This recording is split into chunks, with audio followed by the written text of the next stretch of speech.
বিশ্বনবী বললেন, যে ব্যক্তি রাত্রিবেলায় সূরাতুল মুলক তেলাওয়াত করবে তার কবরের আযাব হবে না।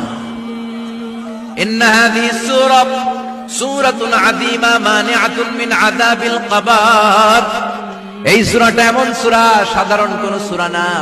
এই সূরাতুল মুলক যে রাত্রিবেলায় তেলাওয়াত করবে তার কবরের আযাব থেকে তারে বাঁচিয়ে দিবে কে? নাম্বার 1 ফজিলত, স্ট্যাটাস মনে থাকবে তো।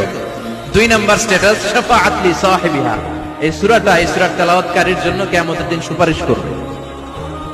কোরআন সুপারিশ করবে, চারটেখানি কথা না। কোরআন যদি আপনার বিরুদ্ধে দাঁড়ায় আপনার জান্নাত ক্যান্সেল, আর কোরআন যদি আপনার ব্যাপারে আল্লাহর কাছে রেকমেন্ডেশন করে জান্নাত আপনার জন্য ওয়াজিব করে দিবে কে? এজন্য বিশ্বনবী বললেন, শাফাআত লি সাহিবিহা। কিয়ামতের দিন তেলাওয়াতকারীর জন্য আল্লাহর কাছে সুপারিশ করবে। 2টা গেল। 3 নাম্বার, বিশ্বনবী বললেন, খাসামাত আন সাহিবিহা। এই সূরাটা কিয়ামতের দিন এই সূরার তেলাওয়াতকারীর পক্ষ নিয়ে আল্লাহর সাথে ঝগড়া করা শুরু করে দিবে।